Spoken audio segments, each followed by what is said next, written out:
membentuk karakter kita sampai menjadi serupa dengan Tuhan kita. Inilah uniknya orang-orang percaya. Dan kita tahu bahwa tujuan akhir dari semua ini bukan hanya keselamatan, bukan hanya untuk masuk surga saja. Tapi kita menghadirkan surga itu di dunia ini. Di tengah-tengah keluarga, di tengah-tengah komsel kita, di tengah-tengah lingkungan sekitar kita.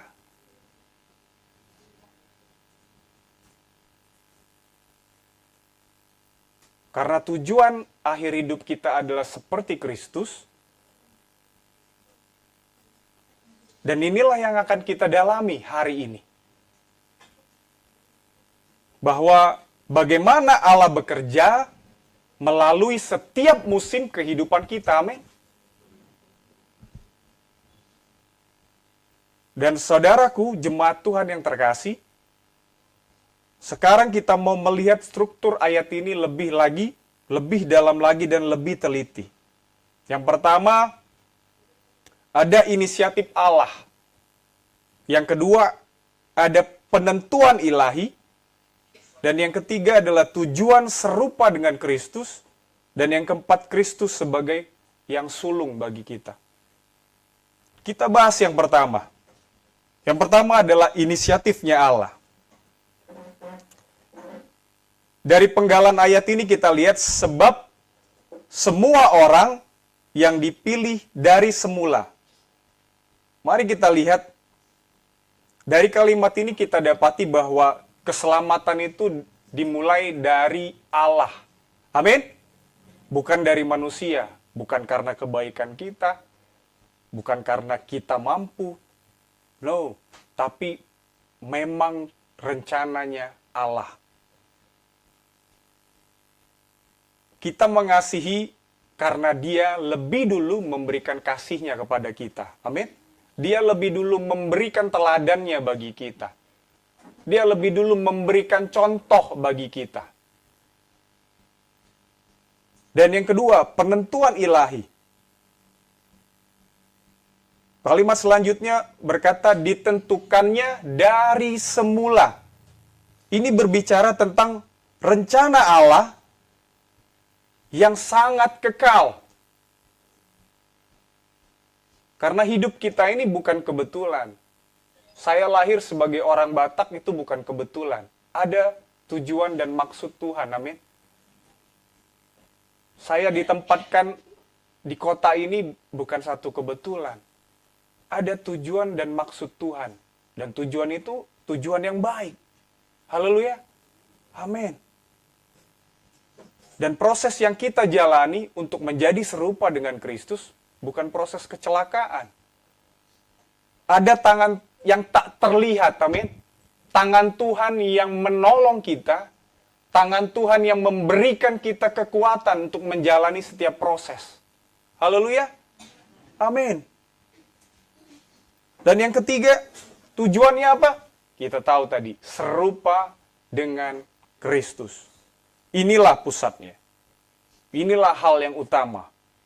Bukan sukses, bukan banyak duit, bukan banyak harta, bukan terkenal, popularitas, dipandang orang, bukan itu. Tapi tujuan kita adalah serupa dengan Tuhan kita. Haleluya. Amin. Dan yang keempat, Kristus sebagai sulung. Yang pertama dan yang terutama. Tuhan memberikan kita polanya saat Dia menjadi manusia. Tuhan memberikan contohnya, standarnya. Tuhan memberikan apa? Teladannya. Tuhan udah mencontohkan kita waktu Tuhan menjadi manusia di dunia ini. Polanya, standarnya, teladannya. Jadi kita bukan dibentuk untuk versi dunia. Kita dibentuk untuk versinya siapa? Tuhan. Menurut gambar anaknya. Ayat 29 tadi, amin? Yes. menurut gambar anaknya, menurut Yesus. Itu versi kita. Bukan versi dunia ini. Dan ayat 29 tadi bukan sekedar ayat penghiburan. Ini deklarasi tujuan hidup bagi kita orang-orang percaya. Bahwa Allah yang memulai, Allah yang merancang, dan Allah yang membentuk. Supaya kita semakin serupa dengan Kristus. Haleluya! Amin! Dan kita bahas lebih dalam lagi. Ditentukan untuk keserupaan. Mari kita buka Efesus 1 ayat 4 dan 5.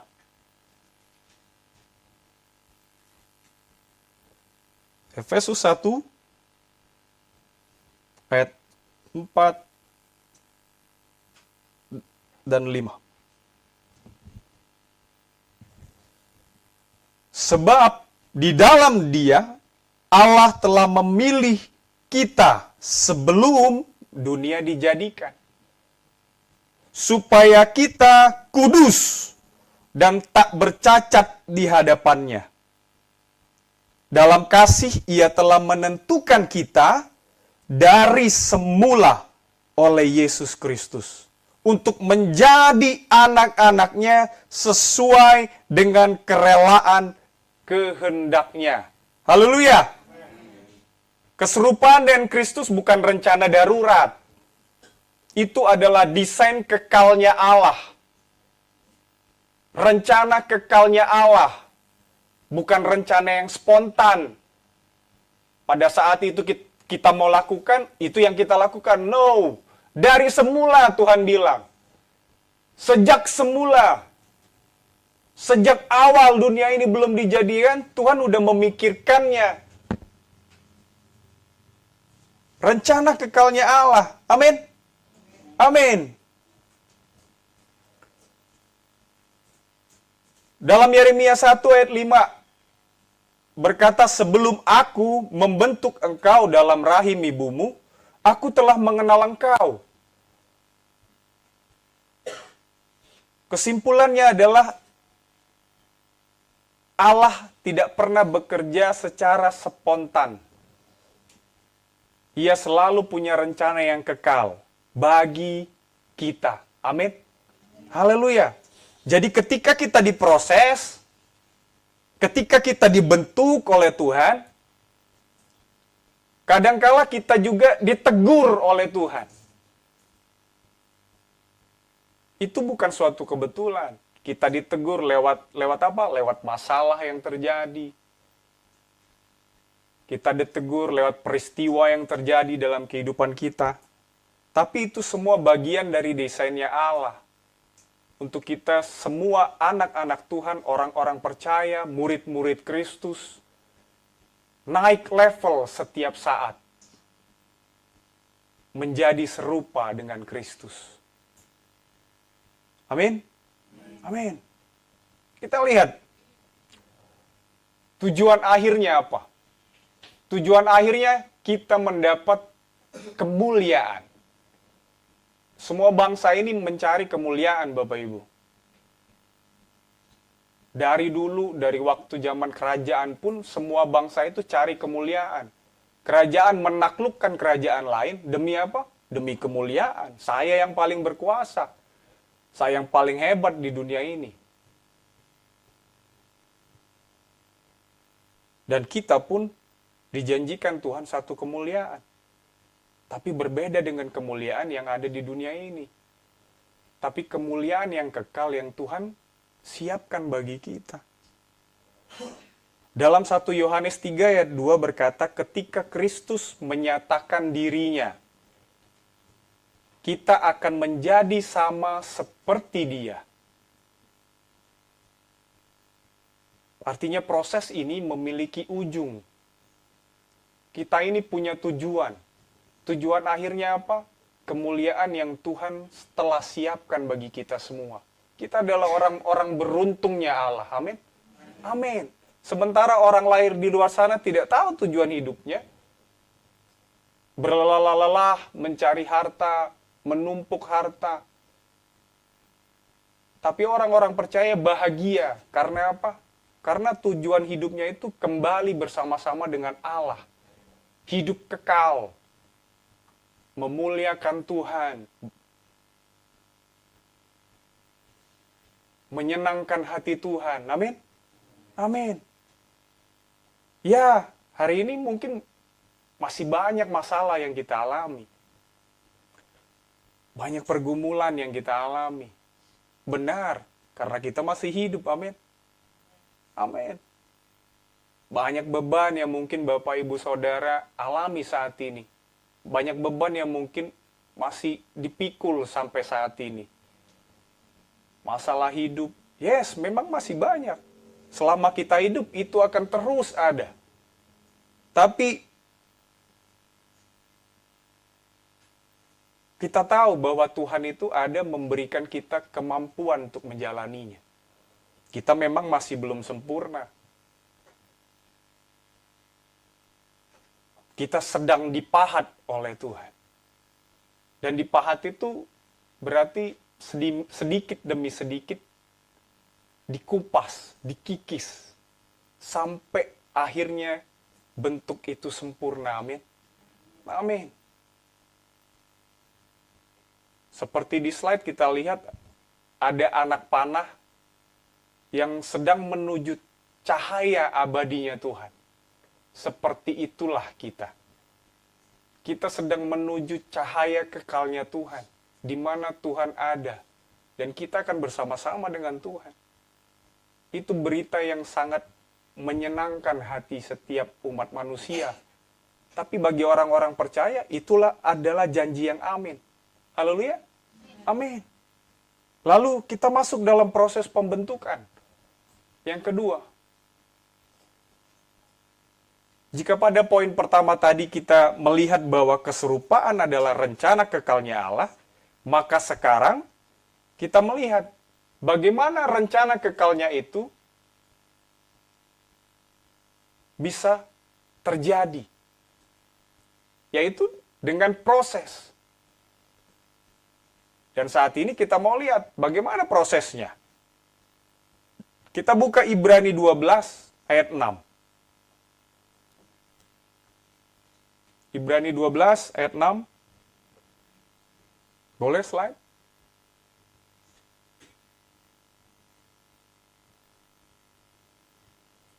Karena Tuhan menghajar orang yang dikasihinya.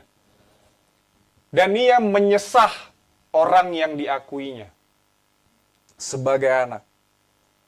Lihat, ayat ini artinya disiplin. Menghajar itu disiplin, Bapak Ibu ya.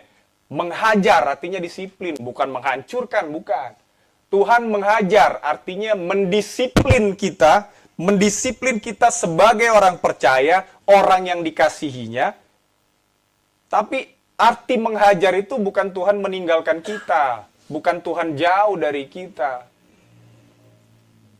Artinya menghajar di situ Tuhan itu sedang membentuk kita, sedang memproses kita untuk terus-menerus menjadi serupa dengan Kristus. Dan yang kedua yang poin kedua A, setelah itu penderitaan membentuk karakter kita. Di dalam proses pembentukan kita lihat ada sebuah penderitaan yang kita alami. Dalam 2 Korintus 4 ayat 16-17, di sana menjelaskan bahwa penderitaan ringan yang sekarang ini mengerjakan bagi kita kemuliaan kekal yang jauh lebih besar. Jadi sekarang kalau di dalam kehidupan kita itu ada penderitaan yang kita alami, kesulitan hidup yang kita alami, semua itu tidak bisa dibandingkan dengan kemuliaan yang akan Tuhan berikan. Amin. Amin. Semua peristiwa hidup yang sekarang kita jalani dari lahir hingga kita saat ini dewasa, pasti ada peristiwa pahit. Pasti ada kesulitan hidup. Betul Bapak Ibu? Tapi itu kalau kita bandingkan dengan hidup kekal yang Tuhan janjikan, itu tidak sebanding, tidak seberapa. Sebab itu hari ini kita harus selalu bersuka cita karena Tuhan. Amin. Amin. Dalam Roma 5 ayat 3 dan 4.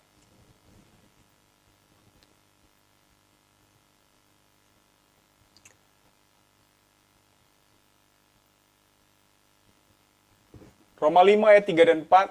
Dan bukan hanya itu saja. Kita malah bermegah juga dalam kesengsaraan kita.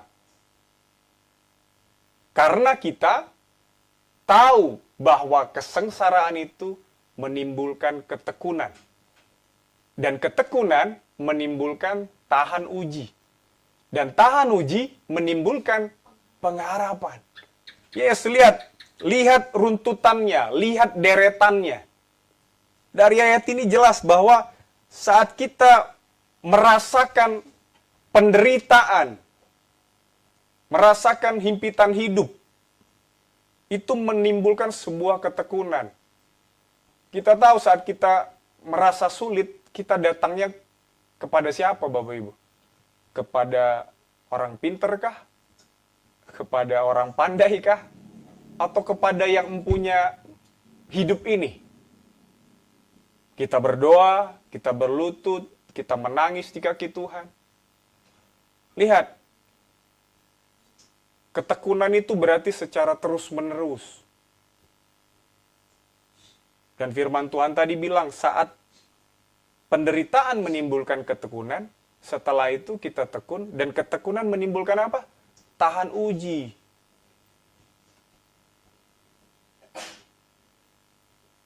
Setelah tahan uji, itu menimbulkan sebuah pengharapan.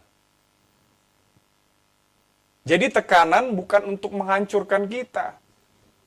Ujian segala macam bukan untuk menghancurkan kita.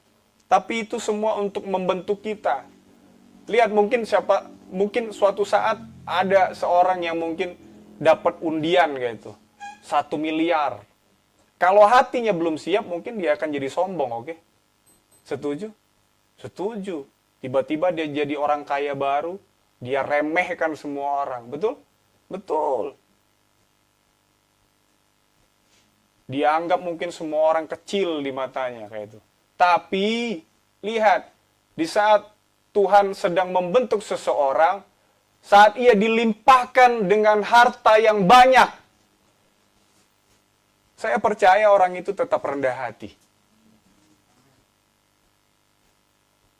Saya percaya orang yang di dalam Tuhan, saat dia dilimpahkan dengan sesuatu berkat yang besar, orang itu tetap biasa saja, tidak berubah.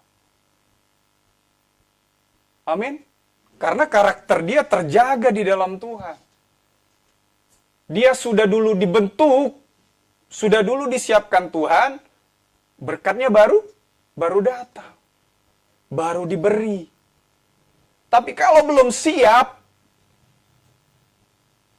percayalah akan ada guncangan yang terjadi. Dan kita percaya bahwa Roh Kudus mengubah kita. Jadi kita bukan sendirian.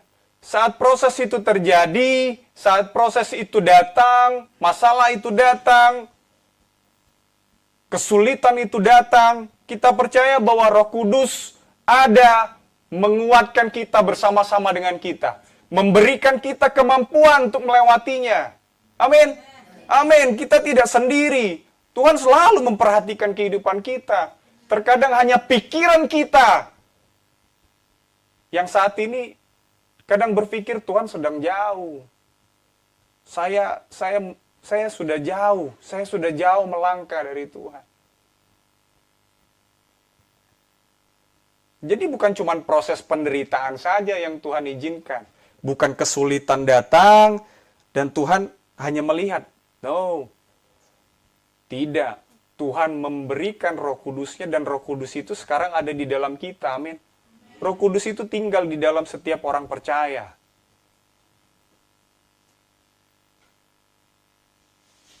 2 Korintus 3 ayat 18. Dan kita semua mencerminkan kemuliaan Tuhan dengan muka yang tidak terselubung. Dan karena kemuliaan itu datangnya dari Tuhan yang adalah roh, maka kita diubah menjadi serupa dengan gambarnya dalam kemuliaan yang semakin besar. Amin? Amin.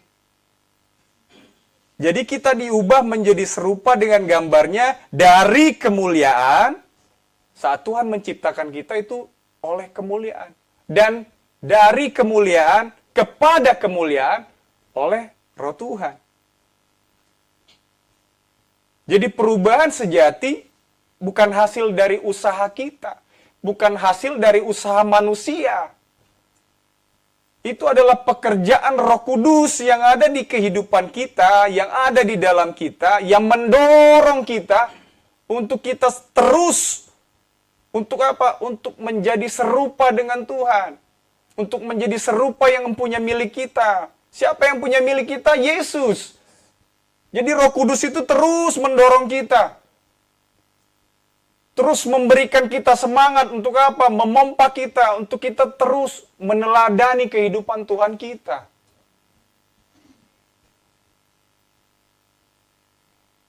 Kita mengalami peristiwa tadi, kesulitan tadi itu dari luar. Amin. Tapi itu untuk membentuk kita dari dalam. Jadi semua yang terjadi, semua yang kita lihat, kita alami, mari kita peka. Itu semua tujuannya untuk apa? Untuk mengubah hidup yang dari dalam ini keluar. Kenapa Tuhan saya sedang kesulitan keuangan? Oh, saya tahu maksudnya. Tuhan sedang mengajar saya untuk mengelola keuangan dengan baik. Tuhan sedang mengajar saya untuk berhemat mungkin. Atau Tuhan sedang mengajar saya untuk saya berusaha lebih keras lagi, bersemangat lagi dalam bekerja. Haleluya. Amin. Itulah proses pembentukan. Poin yang ketiga. Ketergantungan di dalam proses. Kita tahu tadi bahwa rencana kekalnya Allah, saat kita tahu rencana kekalnya Allah, kita diproses. Saat kita diproses, kita mau lihat lagi selanjutnya apa? Kita harus bergantung dengan sumber. Kita lihat.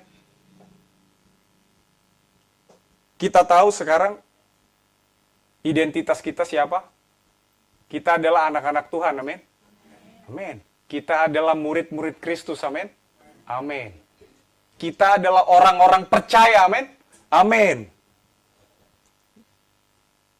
Lihat, kalau kita tahu itu identitas kita, dan identitas itu menjawab siapa kita. Betul? Betul, identitas itu, oh saya tahu, saya anaknya Tuhan. Terus, kekudusan. Oh saya tahu, saya harus hidup kudus. Betul? Betul. Dan yang ketiga, sekarang kita tahu, kita tergantung. Kita harus bergantung sama siapa? Sama Tuhan. Dan lihat, banyak orang percaya lupa akan hal ini. Banyak orang percaya itu gagal di sini. Dia tahu dia siapa, dia tahu bagaimana cara hidup, tapi dia lupa harus bergantung kepada siapa.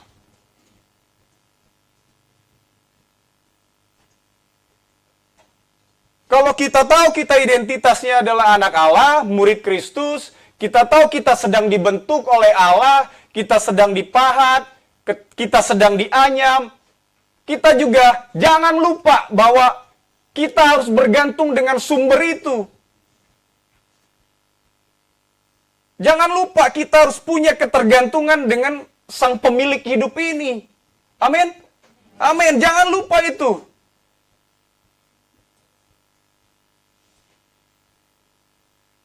Jangan mencoba semuanya dengan kekuatan sendiri, dengan pemahaman sendiri. pengetahuan, kepandaian sendiri. Jangan. Ada yang lebih sempurna dari kita. Tuhan kita itu sempurna. Dia yang lebih mengetahui. Amin. Amin. Dia lebih pinter dari kita. Dia lebih pandai dari kita.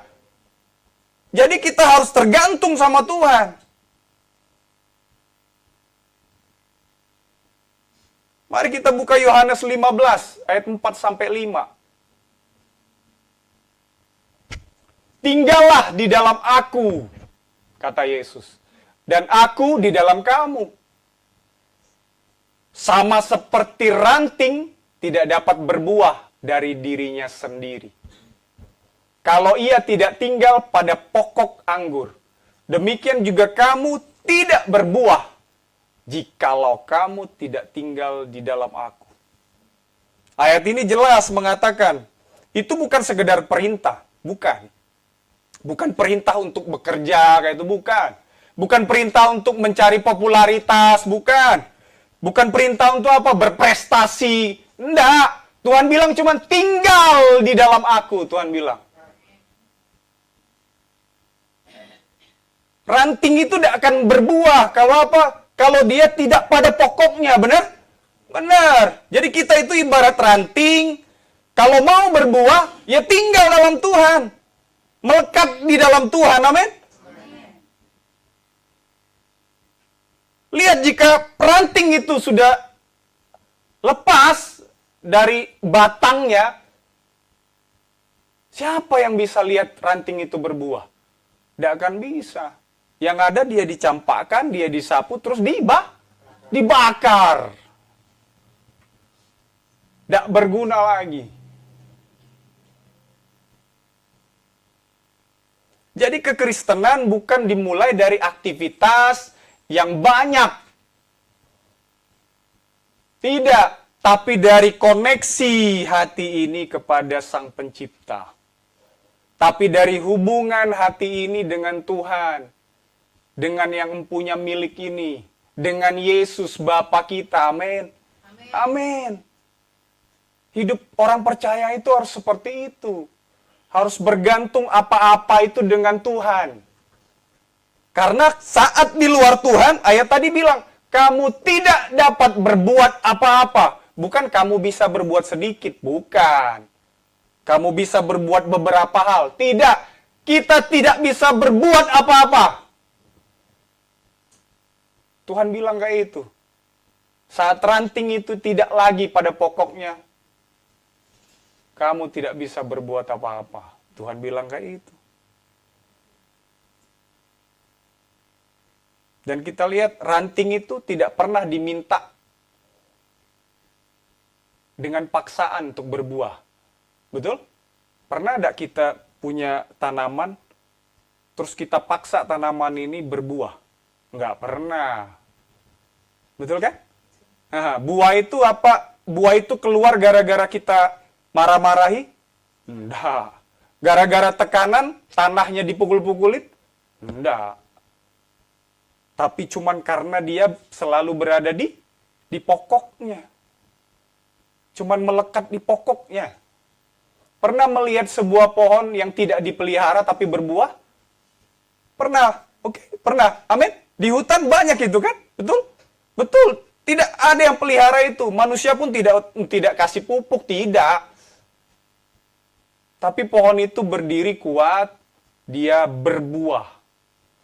Seharusnya orang-orang percaya seperti itu. Tidak takut dengan kesulitan hidup. Amin. Amin. Saya punya Bapa yang kuat. Saya punya Bapa yang mampu memenuhi kehidupan saya. Amin. Haleluya. Amin. Saya punya Bapa yang kaya. Dan dia akan memberi kekayaannya seluruhnya bagi kita. Tapi ingat, semua demi kemuliaan bagi nama Tuhan. Lihat. Buah itu tadi bukan hasil dari tekanan, bukan. Tekanan itu membentuk proses kehidupan kita. Membentuk karakter ini. Yang tadinya biasa marah-marah, sekarang lembut. Karena apa? Oh iya, Saya ini harus menjadi orang tua yang baik. Kalau anak berbuat kesalahan, bukan langsung marah-marah, tapi dipanggil, terus dipeluk, nak, jangan seperti itu lagi ya. Istri berbuat salah, seperti itu juga, jangan langsung marah-marah jadi suami. Nadanya harus lembut, menegurnya harus lembut. Amin, bapak-bapak. Amin. Dan ibu-ibu juga jangan cerewet kepada suaminya. Kalau suaminya buat salah atau melakukan sesuatu yang tidak baik, jangan langsung dicereweti. Tapi apa? Tapi ditegur dengan lembut. Amin. Ditegur dengan lembut, dengan kasih. Haleluya. Haleluya. Nah, lihat ya, kita tergantung dalam proses yang tadi, terus kita tinggal di dalam Kristus. Ini perintahnya. Kolose 2 ayat 6 sampai 7. Kamu telah menerima Kristus Yesus Tuhan kita. Karena itu hendaklah hidupmu tetap di dalam Dia. Hendaklah kamu berakar di dalam Dia. Amin.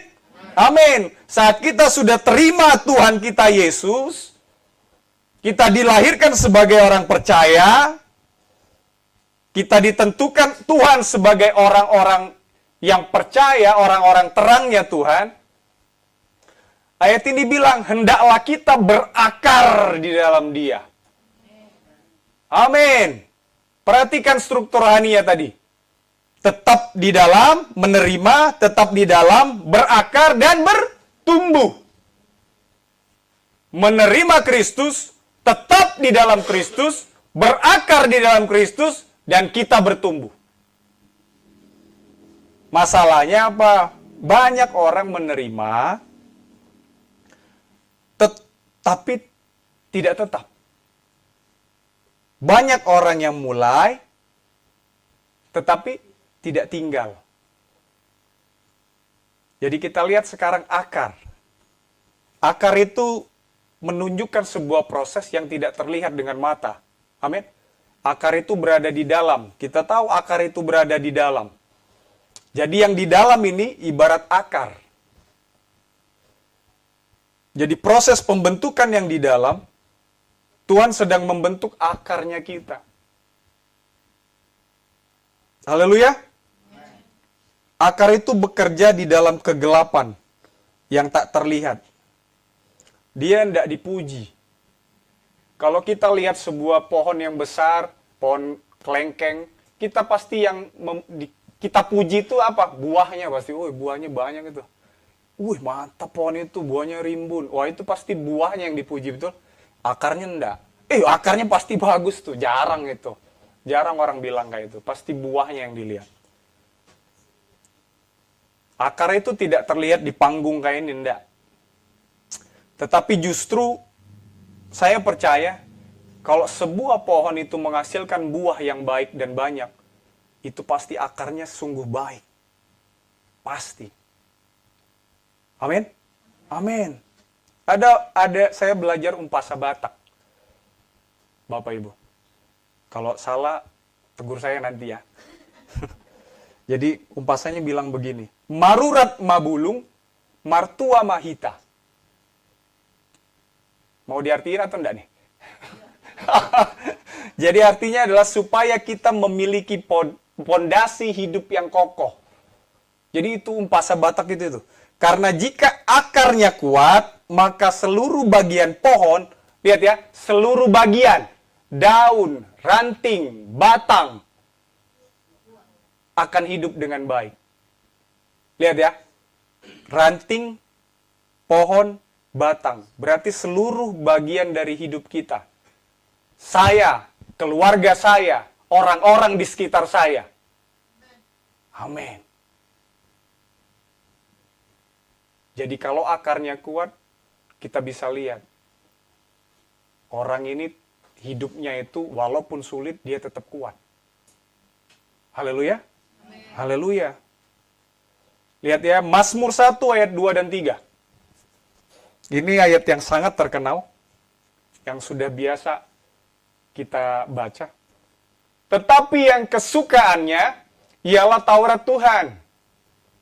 Dan yang merenungkan Taurat itu siang dan malam. Ia seperti pohon yang ditanam di tepi aliran air, yang menghasilkan buahnya pada musimnya. Dan yang tidak layu daunnya, apa saja yang diperbuatnya berhasil. Woi, ayat ini ayat yang memberikan sukacita yang besar. Ia seperti pohon, jadi kita harus seperti pohon yang menghasilkan buah pada musimnya. Itu perintahnya Tuhan tuh. Dan kalau kita tinggal di dalam Tuhan, ayat ini jadi bagian dari hidup kita. Amin. Amin.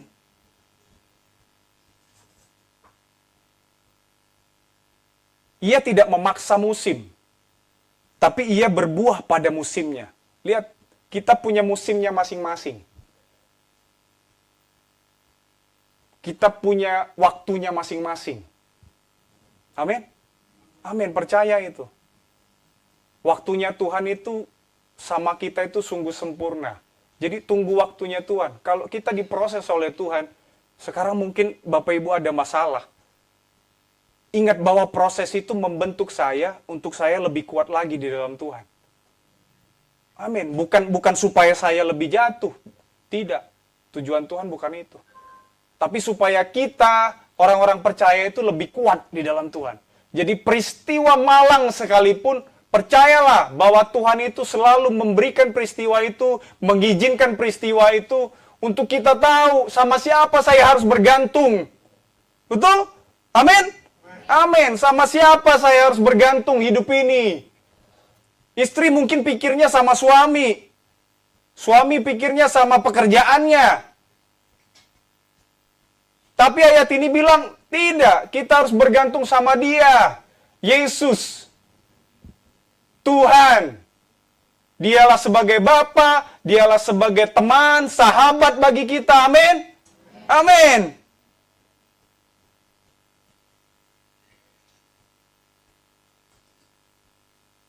Pohon tadi, di ayat tadi pohon itu tidak memaksa musim. Pohon itu tidak memaksa memproduksi air. Enggak. Ia hanya berada di tempat yang benar. Pohon itu ditanam di tepi aliran air. Lihat ya, berarti dia di tempat yang benar. Air itu kita ibaratkan sebagai sumber hidup. Nah, sumber hidup itu siapa? Yesus. Maka kita harus berada di dalam Yesus. Kita harus berada dekat dengan Yesus. Kita harus melekat pada Yesus.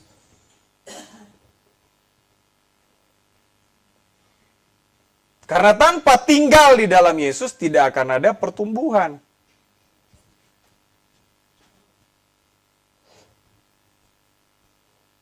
Banyak orang Kristen itu frustasi secara rohani.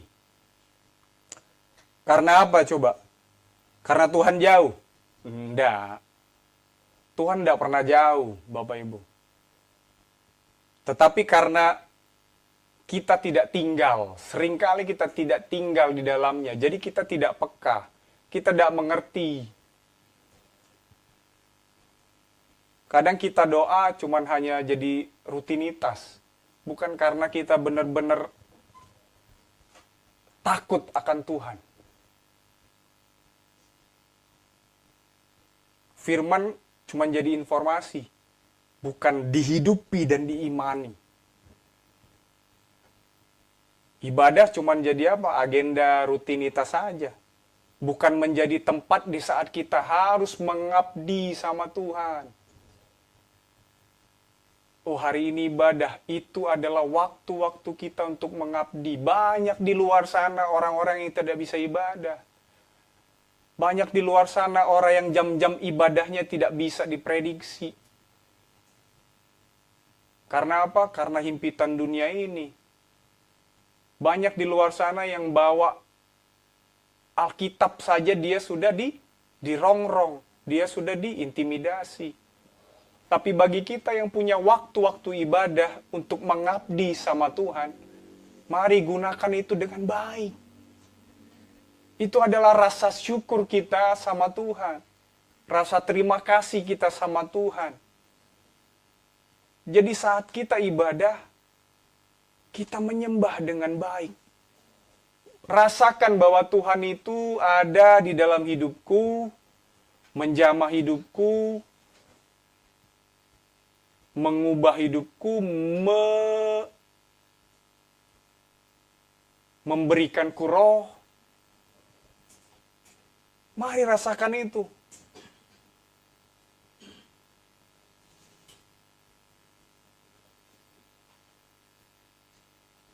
Selanjutnya kita ke 3B. Allah yang mengerjakan. Sekarang kita lihat sisi yang kedua dari ketergantungan. Ketergantungan berarti apa tadi? Berarti kita harus aktif, bukan pasif. Kita tergantung seperti ranting tadi, bukan berarti kita hanya diam saja. Bukan. Bukan berarti kita hanya menunggu saja, tidak. Tetapi itu juga menyuruh kita bekerja. Tetapi bekerja bersama-sama dengan Tuhan. Tuhan sebagai sumbernya, kita juga bekerja sebagai orang-orang percaya.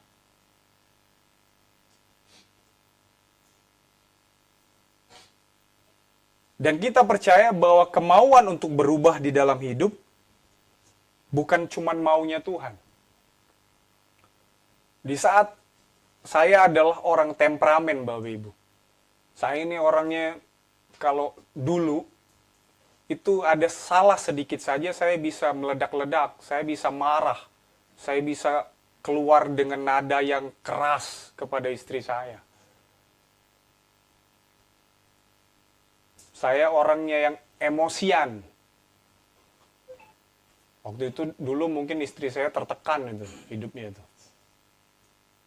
Tapi kemauan untuk berubah itu bukan dari Roh Kudus yang ada di dalam kehidupan saya saja, enggak. Tapi dari saya juga ingin berubah, menyambut itu. Jadi Tuhan ingin kita berubah, kita juga menyambut itu untuk kita ingin berubah. Tidak hanya diam saja, tapi sama-sama kita bekerja. Roh Kudus bekerja di dalam kita, dan kita pun ikut. Karena roh itu lemah lembut, dia penurut.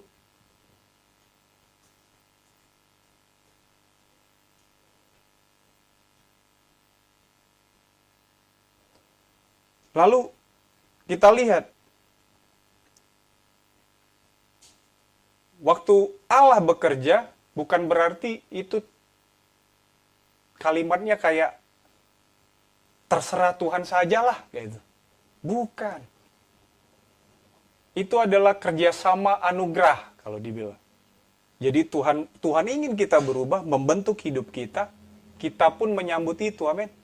Kita pun meresponinya. Tuhan ingin merubah, tapi kita masih keras, ya itu tidak akan terjadi. Tuhan ingin merubah kita masih tegar tengkuk, itu tidak akan terjadi, saudaraku, Bapak Ibu. Tapi lihat, di dalam 1 Tesalonika 5, ayat 23-24. Semoga Allah damai sejahtera menguduskan kamu seluruhnya.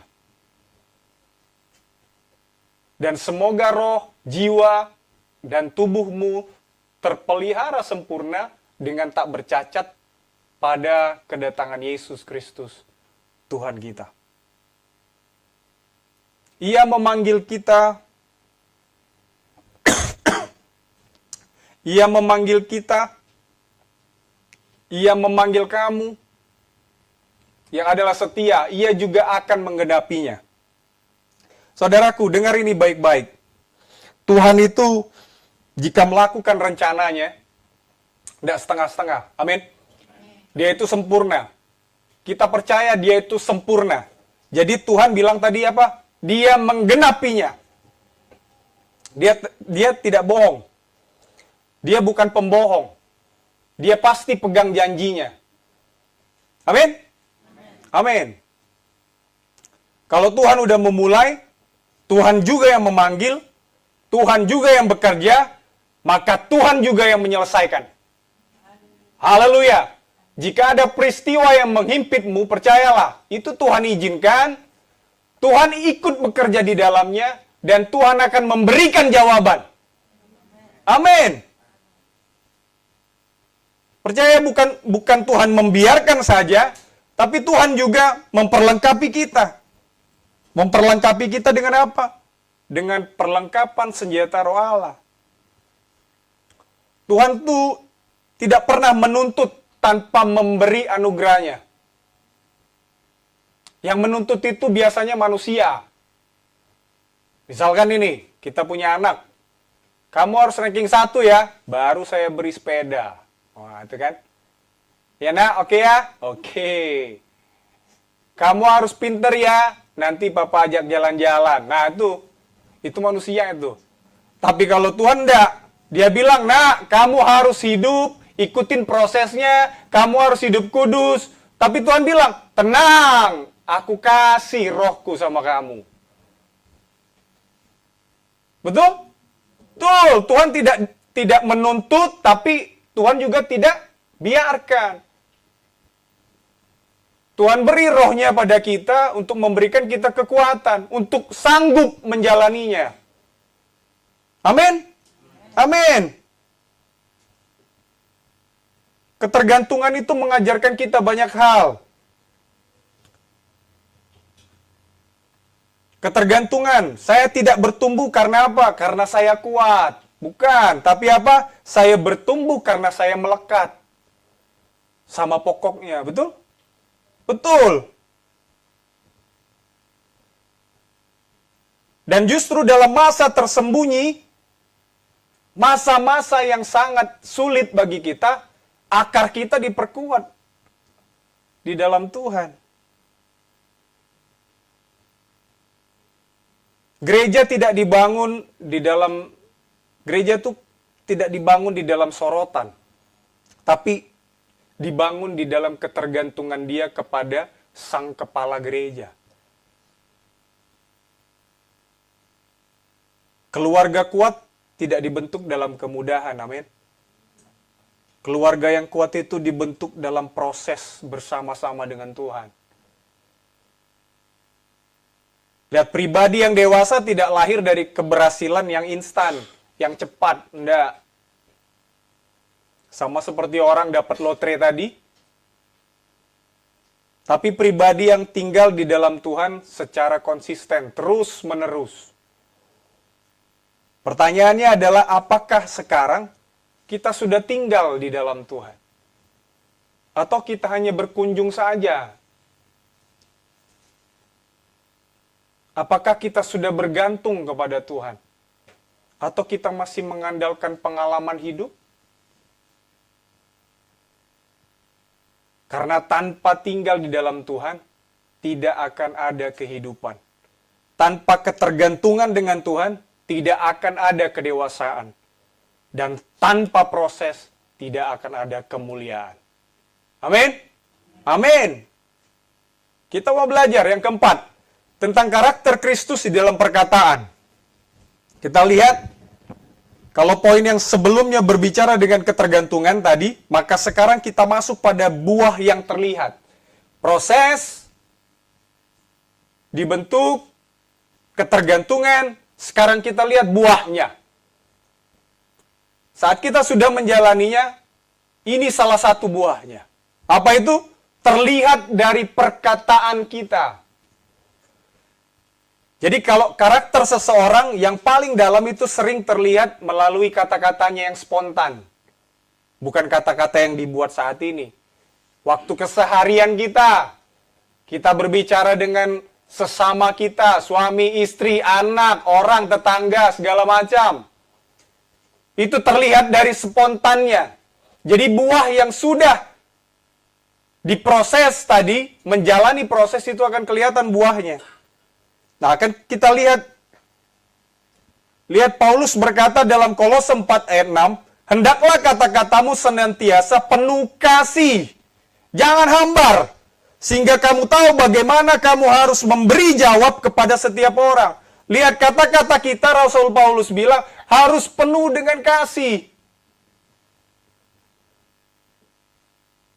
Artinya apa? Bukan hanya ketika kita di dalam pelayanan, kata-kata kita lembut.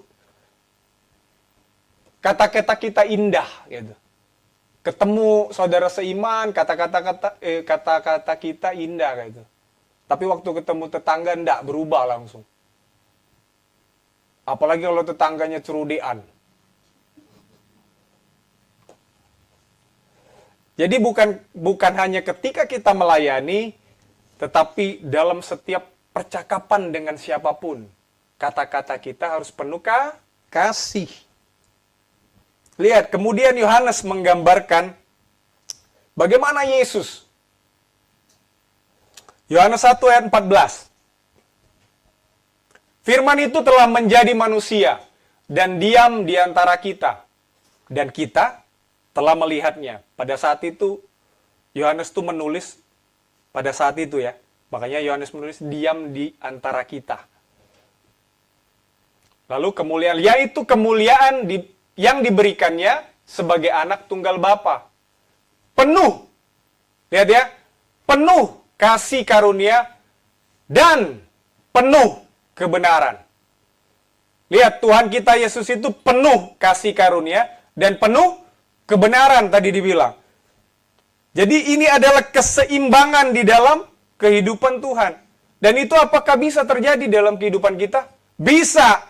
Kalau kita tinggal dan diproses dan bergantung sama Tuhan. Dan itu buahnya. Kata-kata kita penuh dengan kasih, penuh dengan kebenaran. Itu tadi yang harus kita lakukan. Jadi penuh kasih itu gimana sih? Kayak itu kan. Penuh dengan kasih. Lukas mencatat dalam Lukas 4 ayat 22. Mereka semua membenarkan dia. Dan mereka heran akan kata-kata yang indah yang diucapkannya. Wah, lihat itu ya. Waktu itu Yesus sedang berkhotbah. Lihat, Lukas sampai mengatakan bahwa banyak orang di sana heran. Yesus itu mengeluarkan kata-kata yang indah. Wah, hebat kan Tuhan kita?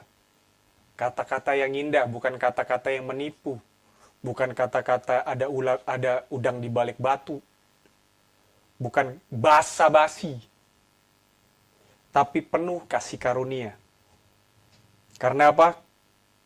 Kalau kata-kata kita penuh dengan kasih karunia, saya percaya bahwa kita bisa membuat orang merasa diangkat, bukan dijatuhkan. Amsal 15 ayat 1. Jawaban yang lemah lembut meredakan kegeraman. Lihat Amsal, setiap firman Tuhan itu, kita punya Alkitab itu mengajarkan seluruh aspek hidup, Bapak Ibu. Seluruh aspek hidup. Jadi kita sangat bersyukur bahwa kita punya Alkitab. Jadi semua masalah kehidupan itu, jawabannya itu ada di Alkitab. Lihat ya, saat ketemu orang yang emosional, dibilang apa? Lemah lembut. Jangan ikut adu argumen, ayo kita bener-beneran ini. Enggak, Tuhan bilang lemah lembut. Alkitab bilang lemah lembut, katanya. Jawaban yang lemah lembut meredakan kegeraman. Suami sudah emosi bertubi-tubi, semua kebun binatang keluar, ya. Tapi istri bilang, iya Pak, sabar ya, gitu kan. Langsung berubah suaminya. Yang tadi udah diubun-ubun ini, panas, tiba-tiba langsung kayak salju yang rontok. Lihat, Tuhan kita Yesus itu pernah Pernah membungkam badai. Amin. Kita tahu kan? Dia pernah menghentikan badai.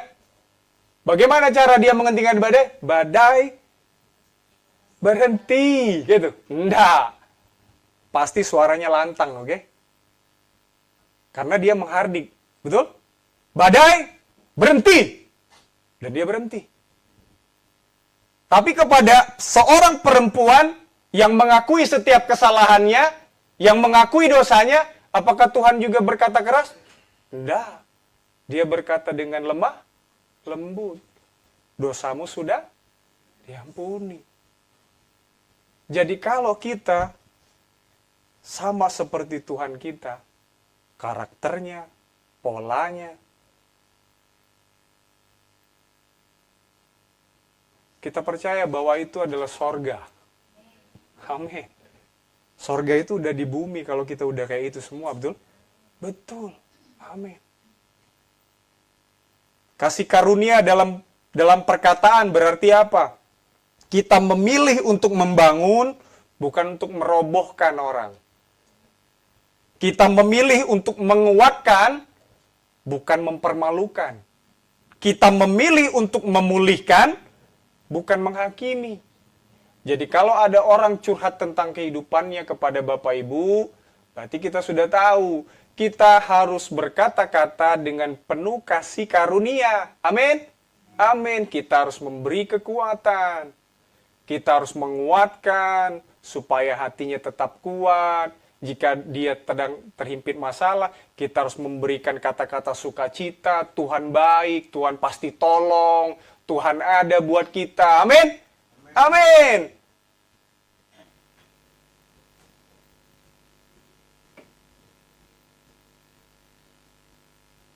Jadi kita harus lemah lembut dan saling membangun. Di dalam keluarga, di dalam komsel, di dalam pelayanan, tempat kerja, usaha kita. Perkataan yang penuh kasih karunia menciptakan atmosfer surga. Haleluya. Haleluya. Tadi penuh karunia, penuh kasih karunia, sekarang penuh kebenaran.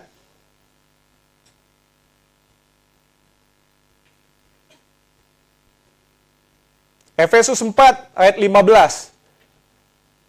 Tetapi dengan teguh berpegang kepada kebenaran di dalam kasih, lihat ya, kebenaran di dalam kasih.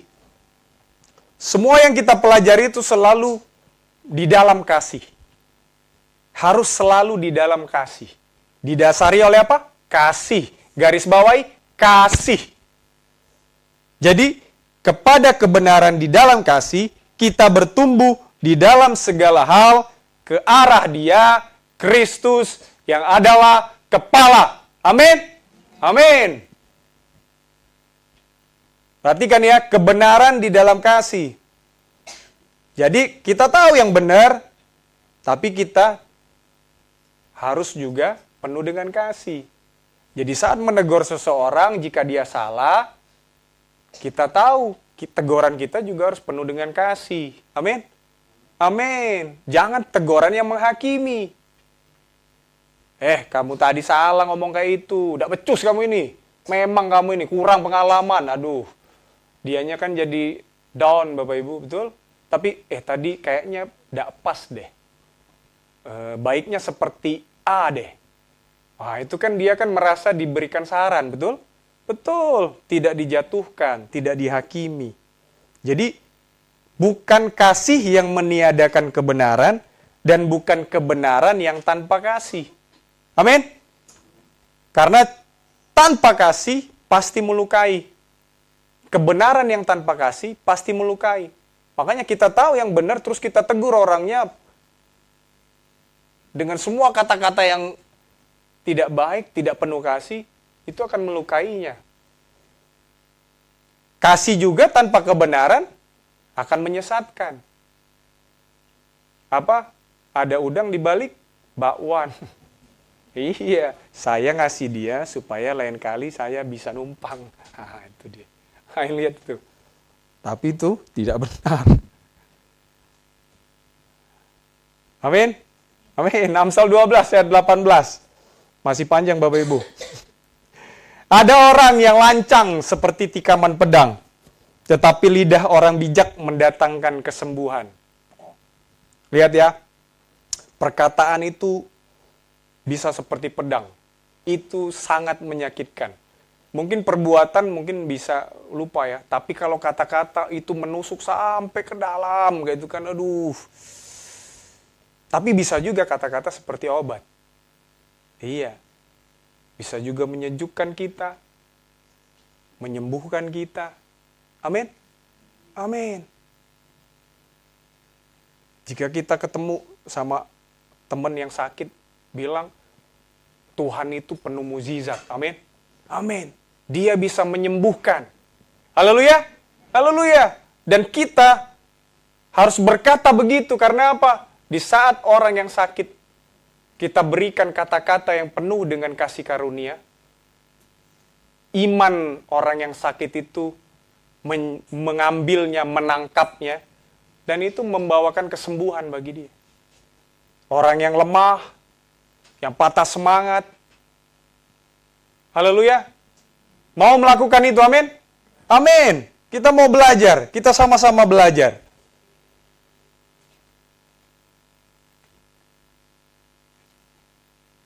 Orang yang penuh dengan kebenaran, tetapi tidak penuh dengan Roh Kudus, bisa melukai.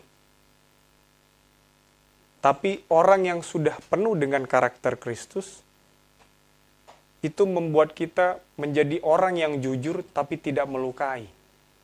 Amin, haleluya. Haleluya. Artinya kita tidak menyembunyikan sebuah kebenaran, tapi kita menyampaikannya dengan hati yang ingin menyembuhkan, ingin memulihkan. Haleluya. Amin. Lihat, itu standarnya Tuhan itu loh. Tuhan itu sudah kasih, nak, saya ini pernah loh hidup jadi manusia. Terus saya ini udah kasih teladan loh bagi kamu. Ini ditulis loh oleh saudara-saudaraku. Siapa itu? Rasul-rasulnya. Bagaimana kehidupan Tuhan kita waktu jadi manusia. Teladani aku, Tuhan bilang.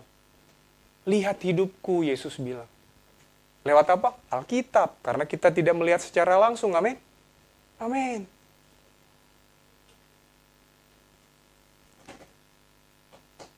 Dan ini penting di dalam gereja. Ada dua ekstrim.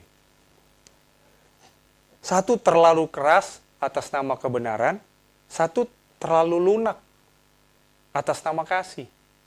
Lihat ya, kedua-duanya itu ekstrim itu. Tapi Tuhan bilang enggak, kita harus penuh kasih dan penuh kebenaran. Penuh kasih dan penuh kebenaran. Kita itu harus seperti itu. Tetapi Kristus tidak memilih dari salah satu ekstrim tadi. Dia itu grace and truth. Penuh kasih, penuh kebenaran. Kalau kita tinggal di dalam dia, poin ketiga tadi, maka karakter ini akan keluar dalam perkataan kita. Poin keempat. Karena apa yang memenuhi hati kita keluar dari mulut. Ini pertanyaannya bagi kita. Apakah orang merasa lebih dekat dengan Tuhan saat kita berbicara? Orang merasa merasa dekat sama Tuhan nggak saat kita bercakap-cakap dengan Dia? Atau orang melihatnya, oh orang ini sombong nih. Dari tadi ini dirinya terus yang dibilangin gitu kan. Atau apakah keluarga kita bertumbuh karena perkataan kita? Atau keluarga kita malah tertekan kalau ada kita di rumah? Apakah komsel kita sehat karena atmosfer kata-kata yang membangun? Nah, ini tentang buah kata-kata saat ini kita pelajari, amin. Jadi identitas menentukan siapa kita, kekudusan menentukan cara hidup kita, ketergantungan menentukan sumber kita, dan sekarang perkataan menunjukkan karakter kita. Karena pada akhirnya karakter Kristuslah yang akan dilihat oleh orang di dalam kita. Karakter Kristus tidak hanya terlihat dari apa yang kita lakukan, tapi bagaimana kita berbicara. Anak-anak muda sekarang gampang ngomong hewan kan? Gampang bener. Fasih bener kayak itu ngomong hewan. Jadi kalau kita anak-anak muda, anak mudanya Tuhan, ikut-ikutan dunia ini, ya jadilah versi dunia. Tapi kalau kita anak-anak muda, Tadi sudah dibahas, kita itu bukan versinya dunia, versinya Tuhan. Jadi kalau ada orang lain yang belum tahu, terus ngomong sembarangan, kita sebagai anak Tuhan jangan ikut-ikutan. Amin, anak-anak muda? Amin. Karena orang akan lihat kamu, oh begini toh orang-orang Kristen ini, sama aja, ngomong gitu juga ternyata. Kan seperti itu. Apa yang membedakan kita? Buahnya ini tadi, dari perkataan. Jadi harus dijaga perkataan kita, anak-anak muda. Jangan sembarangan mengeluarkan kata-kata yang tidak baik. Itu mencerminkan siapa Tuhanmu.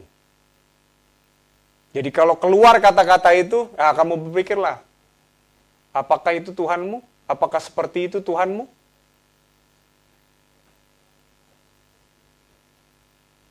Saudaraku yang dikasihi oleh Tuhan, jadi dimensi berkata-kata itu sungguh buah yang buat kita itu pertama kali bisa menjadi saksi bagi Tuhan kita. Dari perkataan kita tuh orang bisa lihat, ini anak Tuhan atau anak hantu. Betul kan? Betul, kita mau berubah, amin. Kita mau ke arah Kristus. Kita mau ke arah Tuhan kita, amin. Amin. Sebab itu mari kita udah tahu ini prosesnya. Haleluya. Haleluya. Amin. Kita sampai pada akhir dari khotbah ini. Saat ini kita sudah tahu bahwa Tuhan itu mempunyai rencana sebelum semuanya terjadi bagi kita. Jadi saat ini mari, setelah kita tahu bahwa kita telah ditetapkan semula, dari kemuliaan sampai kemuliaan lagi, mari berikan hati dan hidup kita saat ini untuk diubah dengan Tuhan. Amin. Diubah oleh Tuhan. Mari biarkan Roh Kudus membantu kita untuk mengubah kita sama seperti Kristus. Haleluya. Amin. Mari kita bangkit berdiri. Beriku hati. Haleluya.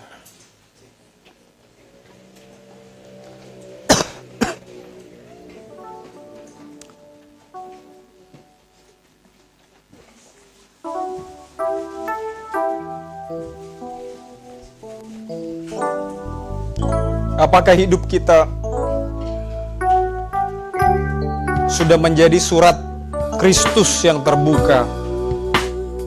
Apakah orang bisa merasakan kasih, kerendahan hati, dan kebenaran Kristus melalui hidup saya? Mari renungkan pertanyaan ini. Apakah ucapan saya memperdamaikan atau malah memperkeruh? Karena sebagai utusan Kristus, kita membawa pesan perdamaian. Kita membawa agendanya Tuhan. Tidak membawa agenda pribadi. Kita membawa hatinya Bapa. Haleluya. Mari, biarkan Roh Kudus bekerja saat ini. Membimbing setiap pikiran kita, hati kita. Haleluya. Beriku hati untuk menyembah-Mu. Beriku hati untuk mengasihi-Mu. Beriku hati memuji-Mu dan mengasihi Engkau seperti wanita yang datang mengurapi-Mu. Dengan lembut kita ulangi dari awal. Beriku hati, amin Tuhan, untuk menyembah-Mu.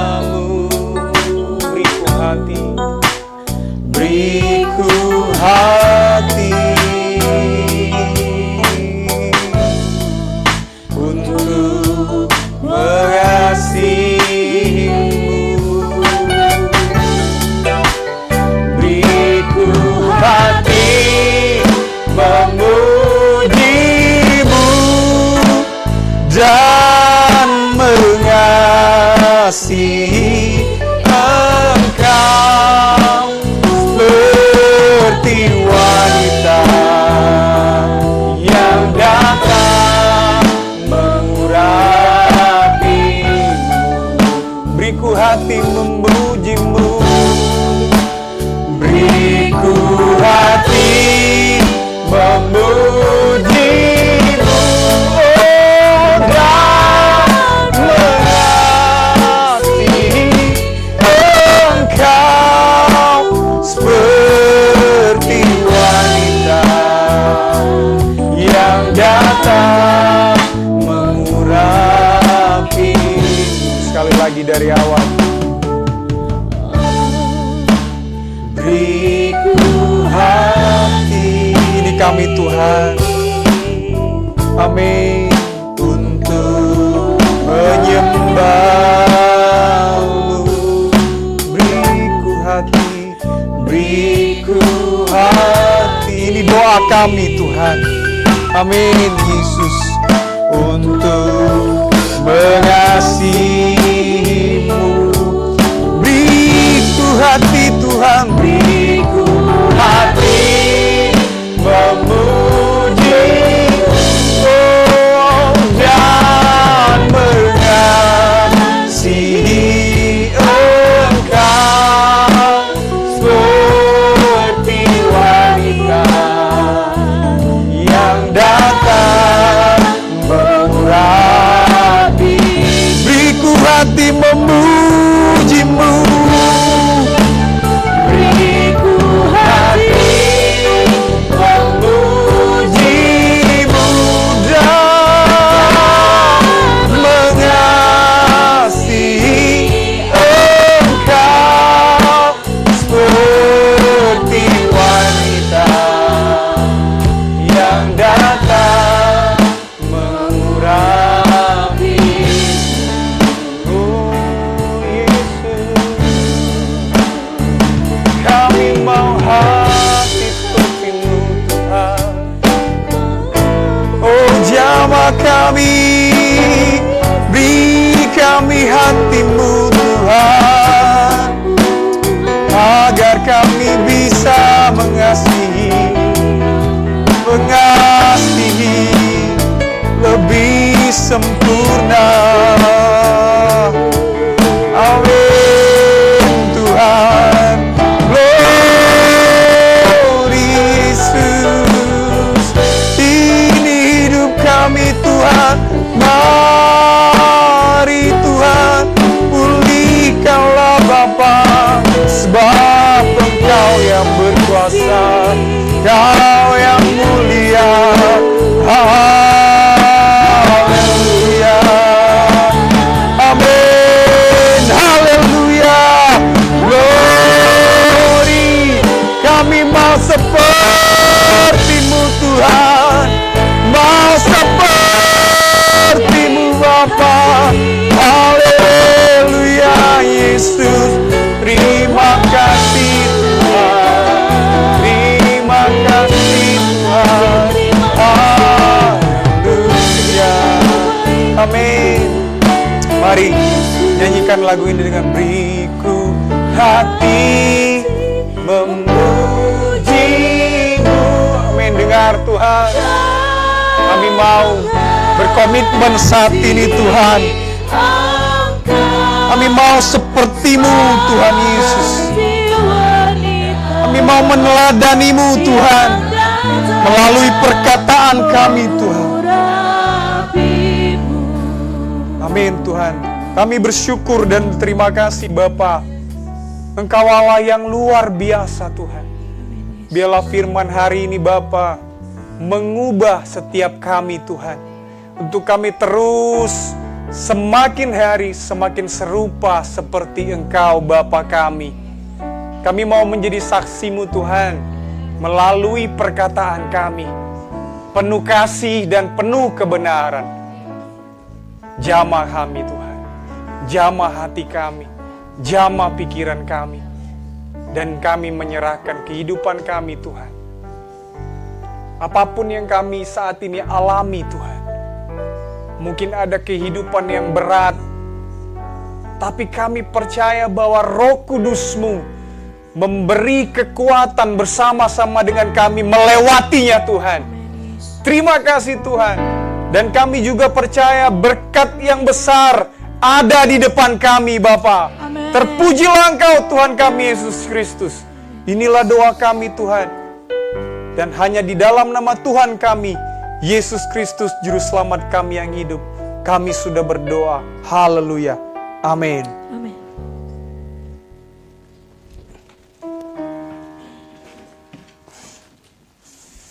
Amin. Puji nama Tuhan. Yang merasa diberkati buat kebenaran firman Tuhan, berikan tepuk tangan dulu bagi dia. Haleluya. Amin. Puji nama Tuhan.